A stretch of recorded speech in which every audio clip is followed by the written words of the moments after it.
ಕಥೆಯ ಶೀರ್ಷಿಕೆ ಬೀರ್ಬಲನ ಸಮಯ ಪ್ರಜ್ಞೆ. ಒಮ್ಮೆ ತನ್ನ ಶಯನಾಗ್ರಹದಲ್ಲಿ ಮಲಗಿದ್ದ ಬಾದ್ಶಾ ಅಕ್ಬರ್ ಮುಂಜಾನೆ ಎದ್ದವನೇ ಜೋರಾಗಿ ಕರೆಯಿರಿ, ಬೇಗನೆ ಕರೆದು ತನ್ನಿ ಎಂದು ಕೂಗಿಕೊಳ್ಳಲಾರಂಭಿಸಿದನು. ಅಲ್ಲಿ ಕಾವಲಿಗಿದ್ದ ಭಟರು ಹೆದರಲಾರಂಭಿಸಿದರು. ಯಾರನ್ನು ಕರೆಯಬೇಕೆಂದು ತೋಚದೆ ಕಂಗಾಲಾದರು.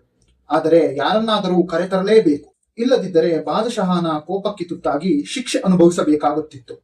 ಇಬ್ಬರೂ ಕಾವಲು ಭಟರು ಆತಂಕದಿಂದ ಚಡಪಡಿಸತೊಡಗಿದರು. ಆದರೆ ಅಕ್ಬರ್ ಮಾತ್ರ ಹಾಗೆ ಕೂಗುವುದನ್ನು ಮುಂದುವರಿಸಿದನು. ದಿಕ್ಕು ತೋಚದಂತಾದ ಭಟರಿಗೆ ಮೊದಲು ಹೊಳೆದಿದ್ದು ಬುದ್ಧಿವಂತ ಮಂತ್ರಿ ಬೀರ್ಬಲ. ಅವನ ಬಳಿಗೆ ಹೋದರೆ ಯಾವುದಾದರೂ ಒಂದು ಪರಿಹಾರ ಸಿಗುತ್ತದೆ ಎಂದು ಕೂಡಲೇ ಅವರು ಬೀರ್ಬಲನ ಮನೆಗೆ ತೆರಳಿ ನಡೆದುದೆಲ್ಲವನ್ನು ವಿವರಿಸಿದರು. ಬಾದ್ಶಾಹರು ಕೂಗಿದ ಸ್ಥಳ ಹಾಗೂ ಸಮಯವನ್ನು ಕೇಳಿ ತಿಳಿದ ಬೀರ್ಬಲನು ಅವರು ಬೆಳಿಗ್ಗೆ ಎಚ್ಚರವಾದಾಗ ತಮ್ಮ ಮುಖವನ್ನು ಮುಟ್ಟಿಕೊಂಡಿದ್ದಾರೆ. ಆಗ ಅವರಿಗೆ ತಮ್ಮ ಮುಖದ ಮೇಲೆ ಗಡ್ಡ ಬೆಳೆದಿರುವುದು ಗಮನಕ್ಕೆ ಬಂದು ಅದನ್ನು ಸ್ವಚ್ಛಗೊಳಿಸುವವರನ್ನು ಕರೆತರಲು ಕೂಗಿಕೊಂಡಿದ್ದಾರೆ.